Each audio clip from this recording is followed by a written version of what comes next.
Bonjour et bienvenue, une minute papillon, un temps pour soi, écoute ton corps, aime ton corps, danse ta vie pour que la vie danse en toi. Elodie Tenant, au like Mélodie. Aujourd'hui, je fais une vidéo pour s'interroger sur est-ce que vous vous sentez créateur de votre vie ou est-ce que vous sentez que vous subissez votre vie en fait. Où en êtes-vous dans la création de votre vie? Est-ce que vous avez l'impression de danser votre vie ou de la subir? Et si vous la subissez, à quel point êtes-vous prêt à changer et à devenir acteur et créateur de votre vie? D'accepter de se regarder en face, de changer de rôle, ni de victime, ni de bourreau, ni de sauveur. Qui êtes-vous dans votre relation à vous-même par rapport à la création de votre vie? Est-ce que vous êtes OK pour prendre la responsabilité de votre bonheur et de prendre conscience que tout ce qui nous arrive, c'est nous qui le créons, que nous sommes 100% responsables de notre vie. Oui, c'est pas toujours entendable quand il nous arrive des grosses tuiles, genre des maladies, des personnes qui meurent dans notre entourage, mais si tout était, si rien n'était laissé au hasard et que tout était juste et parfait dans la vie, qu'est-ce que vous choisissez de croire?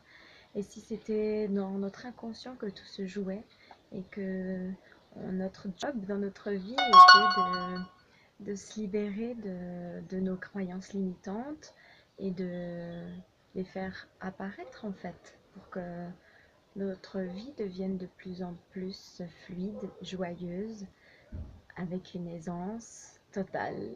Et à quel point on peut danser sa vie et la créer à partir du moment où on accepte de se regarder en face, de prendre la responsabilité de ce qui nous arrive et, euh, et de changer notre monde. Aime-toi et change le monde. Et vraiment d'accepter toutes nos blessures, accepter ce qui se passe et poser des questions pour qu'est-ce qui est d'autre, quoi d'autre est possible et qu'est-ce que je peux faire d'autre pour changer ma réalité. Prendre conscience que je suis acteur de ma vie et créateur de ma vie et que arrêtons de se plaindre et qu'est-ce qui est possible de créer pour moi pour que ce soit léger et joyeux. À l'heure d'aujourd'hui, il existe des techniques, en veux-tu, en voilà, pour se libérer, pour se reconnecter à son corps, pour être plus à l'aise. Il y a Access Consciousness dans laquelle je m'implique, mais il y a le Reiki dans lequel je me suis impliquée également, et que je m'implique toujours. Il y a la danse, le chant, bon ça je prends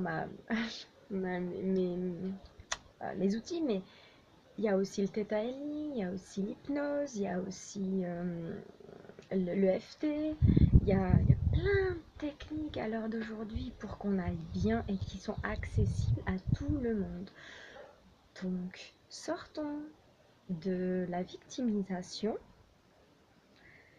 d'être, de même s'auto-saboter, hein, de croire qu'on ne mérite pas, c'est une forme d'abus envers soi-même et c'est une forme d'auto-sabotage, voilà, et à quel point on peut reprendre les rênes de sa vie et construire pour danser notre vie.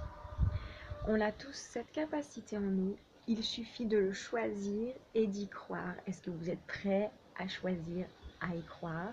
Est-ce que vous êtes prêt à devenir des Harry Potter de votre vie, des magiciennes, des Mary Poppins, pour créer la magie dans votre vie et dans votre monde et vraiment aspirer à la vie de vos rêves? Alors oui, ça va passer par des montagnes, un peu des montagnes russes comme on dit, en haut, en bas, surfer sur la vague.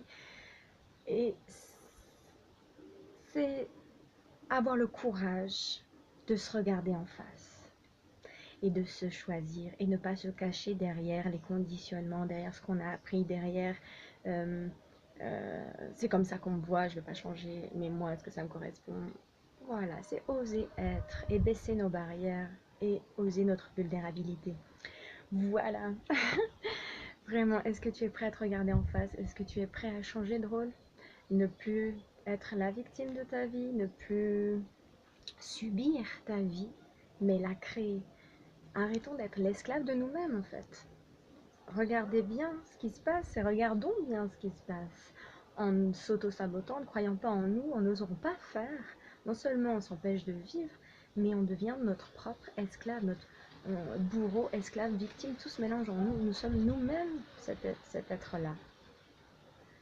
Quand est-ce qu'on va reprendre le pouvoir de notre vie et devenir acteur et créateur de notre vie? Et si la vie était un jeu, une grande pièce de théâtre, comme l'a dit Shakespeare, dans lequel on pouvait occuper plein de rôles, et qu'il suffisait de s'amuser, de profiter, prendre du recul, prendre la hauteur, prendre la vision de l'aigle, comme ça, survoler votre vie et regarder en hauteur. Maintenant, qu'est-ce que vous choisissez? Un bel exercice à faire. Regardez-vous en tant que fourmi et prenez la vision de l'aigle et regardez ce que vous êtes en train de construire comme château de cartes. On est juste de passage sur Terre. Qu'est-ce qu'on veut? Quelle contribution on peut être pour la Terre? Voilà, c'était la petite minute papillon pour que la vie danse en toi. Je te souhaite plein de belles choses, de trouver le courage de créer ta vie et d'oser être toi. Pour que la vie danse en toi, rejoins-nous dans le groupe Pour que la vie danse en toi. Je fais un challenge à partir de lundi pour danser sa vie. Je vous embrasse fort, fort, fort. Prenez soin de vous. À très vite. À demain, en fait. Bye bye.